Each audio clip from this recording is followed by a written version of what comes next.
Welcome to the Maria Sanchez Show on KADYTV.com. Yoo-hoo! If you're watching our very first inaugural maiden live voyage. It's been a secret. Now you can share it. We're still a work in progress. We are going to develop and get more sophisticated as time goes on. However, we've been on this endeavor professionally here in terms of the personnel, the studios, the equipment since August. We launched our new website last week. We're rolling over the archives from what we've done prior to the new website. So there'll be lots for you to look at to see what we've been doing about the county, by the county, for the county. So welcome to the MariaSanchezShow.com. We're so happy to have you with us. And we have Robert Worthley visiting with us. While you didn't know that we were live, we've had Robert visiting with us the last 2 Mondays because Robert visits with us every Monday. He is a volunteer with an organization known as Crime Stoppers. Crime Stoppers publishes every Tuesday morning the most wanted in the county. So we're kind of scooping it and giving you the advance notice. So, Bob, welcome to the program again. Thanks, Thank you Maria. so much for being with us. And I just want to say, hey, you're on the inaugural. Yeah, so right on, brother. I like it. So before we go into the details of this week's Most Wanted, we've been talking for 2 weeks now about the Most Wanted, and you might have some information to share with us about the folks that you shared with us in the past? I do. I was checking the bookings just a little while ago, and we've had 3 arrests out of the 12 that we featured over the last 2 weeks. One of those was the most dangerous. It was one of the parolees. On the same day, another parolee walked into the parole office. He had seen his picture, and he walked in. So that was 2. Wow. Then we have 2 others. It's actually a total of 4 arrests. So that's pretty good for 2 weeks. That's We appreciate 4 that. out of 12, right? Uh-huh. That's those. Okay, let's do the math. That's 30%. No, I can do that. 4 out of 12. That's it. Yee! You know, and I was actually going to ask you that question, and I thought, no, that's preemptive, and it's a little presumptive to think that there's going to be any kind of results. Now, obviously, you're partnered with the Ventura County Star, who Right. we very much appreciate what they do and have done for the county, as well as with Crime Stoppers, because if you look every Tuesday morning down, it's on page 2 on the lower, it's bottom right. Bottom part, yeah. general row. And in general, what section is it in? It's in the first section. Okay. So it So it might gets be prominence. in the first few pages. So it's published once a week, and it is on Tuesdays. And then we also publish on our website, though, at VenturaCountyCrimeStoppers.org. Okay. So we keep usually about 3 months running pictures on there.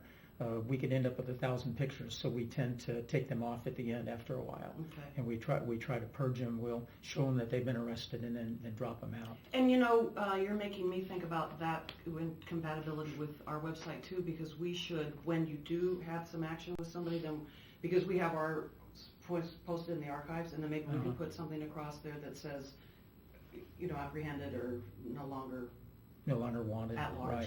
Right. Oh yeah. Very large. Okay. So why don't you share with us, how many do we have this week? Well, this week we have 6. 6. Okay. And let's see what kind of order we have them in. The first one we have is Lisa Alonso. When you were kind enough to send this picture to us earlier today, one of our staff, Rodney, which I was beyond impressed, called you to double check that he was putting the correct name. And as I understand it, before you heard the question he asked, you said, yes, that's right. That She is correct. Female. That's correct. And I've seen a few over there also. But So tell us about Lisa. well, Lisa is she's Hispanic, 35 years old, 5'7", 190. She has brown hair when she has hair. Mm-hmm. Now, here's your description. She's shaves her head now. Brown eyes, violation of probation warrant for possession of drugs with a prior felony. But with Lisa, we see here that she's had 3 contacts with Ventura PD, 9 with Santa Paula, 8 with the Sheriff's Department, 2 with Oxnard PD. That's from 94 up to July of this year. And she's had a number of arrests. One of the most interesting one was an arrest for damaging a jail. Oh, dear Lord. So I thought I'd share that. Makes it a little interesting. And so she's been a busy bee. Been very Lisa. busy. Yeah. And our second one. Okay, the second one we have here is Michael Anthony Williams. He's Native American. He's 42 years old, 5'9", 165, black hair, brown eyes. He has a tattoo of Chumash Nation on his left hand. He's a sex registrant, and he's a parolee with a warrant for absconding or taking off. His local record, just to give you an idea, includes 35 arrests dating back to '87, 32 by Ventura PD, 3 by the Sheriff's Department, and been arrested for numerous items, but he has been in prison, so it's a lot of felonies there. The third person we have is Donald Ernest Isabel. He's white, 58 years old, 6 foot, 165, brown hair, green eyes, a warrant for violation of probation for possession of drugs. And next, we have Jose Rodriguez. Jose is 49 years old, 5'6", 160, gray hair, brown eyes, 2 violation of probation warrants for petty theft with a prior theft convictions and 3 strikes. 3 strikes. So he doesn't have much of a future. Not much. And next we have Julio Cesar Tinoco. He's Hispanic, 20 years old, 5'9", 180, brown hair, brown eyes, violation of probation warrant for assault by means likely to produce great bodily harm. And last, we have Raymond Alexin Joel. He's white. He's 41, 6'5", 190, brown hair, brown eyes, violation of probation warrant for possession of drugs with 2 strikes. Now, let's talk to our viewers about if they know anything about one of the folks that you've just suggested or the others that we've mentioned in the past that haven't been apprehended. What should they do? I know you say if you see somebody in the commission of a crime, you call 911. You don't worry about anything else. But what do you do if somebody recognizes one of these people? You have 3 ways to get to them. Okay. One is by dialing 1-800-222-TIPS, TIPS. That's 8477. You dial that, you get a bilingual call center, Spanish, English, and they can bring up other languages if necessary. They can do it. And they will take the report just like dispatch. It's sent electronically through a tips-off network. It's a crime analysis and tip management program that's utilized by us, by Miami-Dade, LAPD, all over the nation. And within a few seconds after the operator has taken the information, it's forwarded to us electronically, and then a few of us monitor via BlackBerries, so we have that tip right away, and then we can forward it to any law enforcement agency in the county within 1 minute. Awesome. So we can do that. And that's 24/7? And that's 24/7. Okay. And then the second way is on our website, and that's VenturaCountyCrimeStoppers.org, and where you see web tips, they can punch the button on web tips. It'll bring up a form. The form can come up in English. It can come up in Spanish, and they can take their time, fill out the information. That's a very favorite way if somebody has a neighbor that's doing drugs and they have a lot of stuff they want to put in there, like driver's licenses of the cars coming up and so forth, or where they want to put detail, they can do this. And then again, when they push the button, we have that tip immediately, and then within 1 minute, we can have that tip to any law enforcement agency in the county. And a lot of times we do get things that we end up forwarding outside of the county also. And then the third way?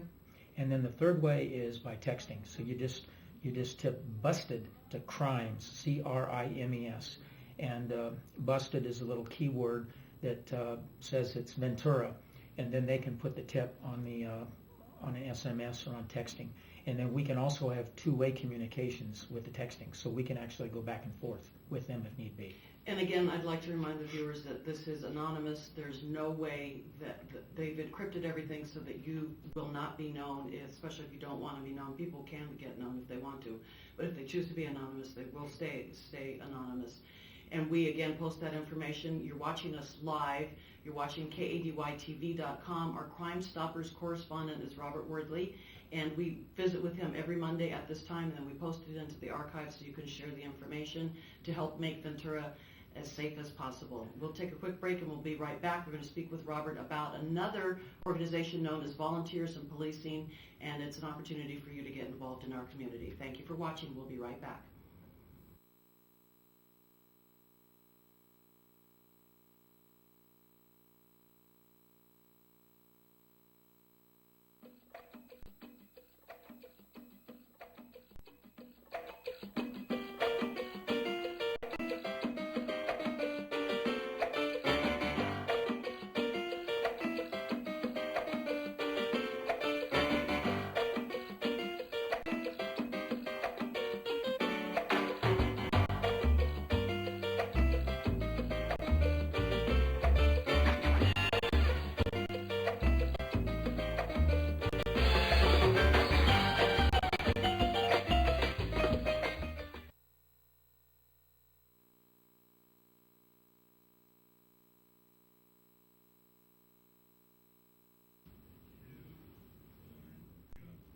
Welcome back to the Maria Sanchez Show. We are live, and we are proud to be so. Thank you so much for watching. If you find out and you're watching us live today, you consider yourself one of the first.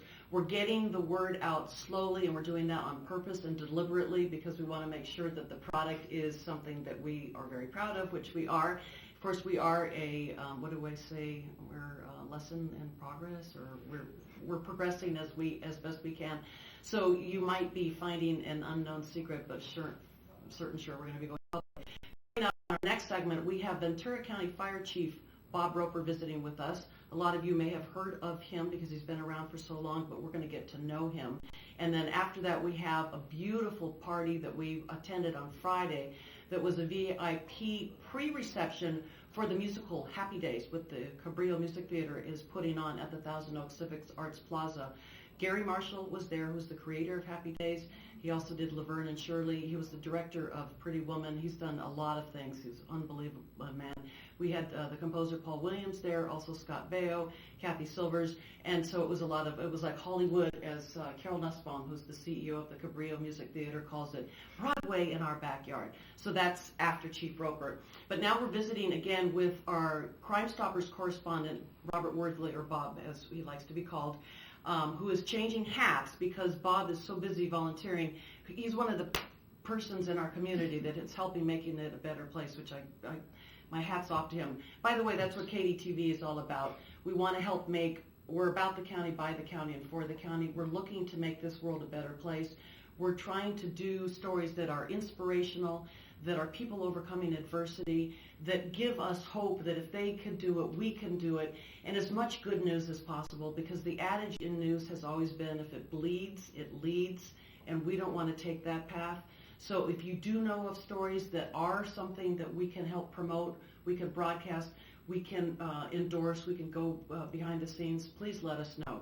So Bob is one of those pillars of our community, and I want to thank you so much for being that person to us. Appreciate that. So Bob, you're going to speak with us about volunteers in policing, or VIP as it's known. VIPs.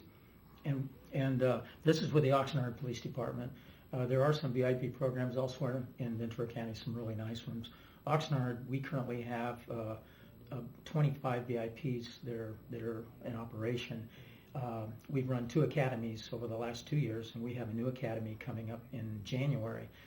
And we need to get at least 10 people through the clearance process completely cleared before that academy. And since clearance takes such a long time, they go through a complete background investigation, interviews, and polygraph exam. We need to get that process started, so I'm looking for volunteers. Okay, so that's, by the way, usually things that we do are time sensitive, like we'll talk about it Monday because it's happening Friday or Saturday or Thursday or Sunday or whatever. The reason that it was important that Bob came into the studio now, even though we're October, is just for what he explained, is the academy starts in January, but you have to vet them. That's correct. Not just anybody gets to be. That is correct. Okay. And we have a two-phase thing in the education, by the way, because when David Keith was in here, he had mentioned the Citizens Academy. Yes. We have a Citizens Academy that is just beginning in Oxnard, and we have the second session this Wednesday night, and it's Wednesday night, 6 o'clock, Oxnard PD. One does not have to have been through the clearance process to be able to attend that, and our volunteers end up having to go through both academies anyhow. But one of them is more of an indoctrination, like the Citizens Academy, which will run for 12 weeks, and then the VIP Academy is more of a hands-on.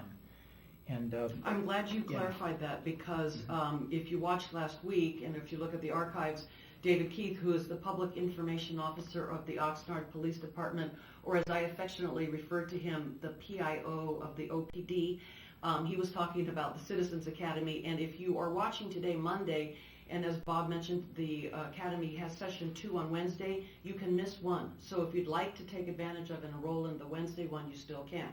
But we are focusing on the VIP. On the VIPs, okay, right. Or the volunteers in policing. But if you want to go Wednesday night, my cell phone is 512-6996. 512-6996. Give me a call, and we'll reserve a seat for you. We'd like to see if we do have room for some extra people this Wednesday night, 6 o'clock, Oxnard PD. Okay. We have a 12-week academy. It's starting in January. And what will happen during those 12 weeks, the people are going to get hands-on experience. They're going to learn operating a radio, handling traffic accidents, the paper documentation, traffic control. They'll be right along with police officers for some of their training. They're going to learn how to take fingerprints, take DNA samples from a window. Somebody cuts themselves breaking into a car. They're going to learn some basic crime scene photography. They're going to learn how to take crime reports. You may go out on patrol and get dispatched and end up with an auto burglary and actually take the reports yourself. Those are the kind of things that they're going to be doing. And meanwhile, what our guys are doing right now is they've been helping with DOI checkpoints. They've been riding sometimes with the saturation patrols. They're working special events. They're helping with video surveillance downtown. They're currently out selling ads right now for the Battle of the Badges, where the firemen and the police are going to box each other, and that's coming up in December. Yes, you've got to remind me about that, because we want to be there and we want to help get that word We'll out do. too. Okay. So those are a sample of what our volunteers in policing do. So what they're there to augment the police, because the police need to be clear to handle crimes. They need to handle things that you need an officer for. So what our people can do is they can take certain crimes that don't have a suspect, for example, and they can take the reports. They can go out and handle basic traffic accidents, document them, take an awful lot of the load to free the officers up for doing things that the officers need to do. And did you say that you presently have 25 active volunteers in policing? We presently have 25 on Okay. the rolls, and now some of those are working indoors. By the way, they don't all work outside. We have a few now that are beginning to work in the detective area, helping doing some follow-up and paperwork with them. We have a couple working in the CSI area, and one of our guys is very excited. She's learning how to classify fingerprints. So some really interesting and challenging work, and the only obligation, we need 16 hours a month once you get through the academy. Okay, so that was my next question. 16 hours a month is the commitment. Age range 18 plus? 18 plus. Okay, and what should somebody know that they've got that they don't want to apply? Like you said, that you vet We them, don't want any felonies, Okay. and we don't want anything hidden. I think the biggest thing that I've seen that takes people out of the program is where they've shown to be deceptive on their applications when they get through the polygraph examination. They want to be absolutely truthful. Some things may not knock you out if you admit it, but if you don't admit it, like say you were fired from a job, right? And it comes up in the polygraph that you were fired, but you didn't put such on the application, that's pretty much an automatic dismissal, because it shows that you're going to be deceptive. And I'm really glad that you shared that, because some people might think I have to be a brownie or a Boy Scout in order to be there, and so they want to fudge a little bit. But what you're saying is no felons, basically, and be as truthful as possible. That's correct. Okay. That's correct. Do they get paid? There's no pay. Okay, so it is a volunteer to the purest sense of the term. It's pure volunteer. They get a nice uniform, Yeah. but it is volunteer. And is there a commitment that they make other than the 16 hours a week? Like, do you commit for 6 months or a year, or? Well, it's 16 hours a month, and that's a month? that's very minimal. Oh, okay. And then there's a required meeting, which would be one evening a month, and then we'll periodically have some other training. And then a lot of times in between, we encourage them to sign up with a watch commander and ride with officers, get as much training as they can, and help as much as they can. On the streets. And by the way, they also help with code compliance. And I'm particularly interested in getting some volunteers that would like to help with code compliance, which is a big problem in Oxnard. Bilingual is a very big plus, because Rob Silverstein, that runs the code department, awesome man to work for, has some vehicles for us and a lot of work that our guys can do to help. And before we run out of time, if somebody would like to avail themselves of this process, what do they do? All they have to do is call me at 512-6996 or robert.worthley, that's WORTHLEY, at oxnardpd.org. Okay, good. And we've got that information on the screen as well. So, Bob, again, thank you so much for visiting us. Thank you so much for you do for our community. You are the quintessential example of what we're hoping to help other people see, that, you know what, sometimes too, when you get out of your own life and you get into what the needs of are others, it actually not only enhances your life, it gives you a better feeling of self-worth, and when you do for others, you actually do for the rest of us. So you're case in point. Thank you. You're watching the Maria Sanchez Show. We're going to take a quick break. When we come back, there's going to be a little bit of letting you know what's been going on behind the scenes, and then we will have Ventura County Fire Chief Bob Roper in studio with us. We appreciate your eyes. This is our inaugural live launch. You're watching KADYTV.com.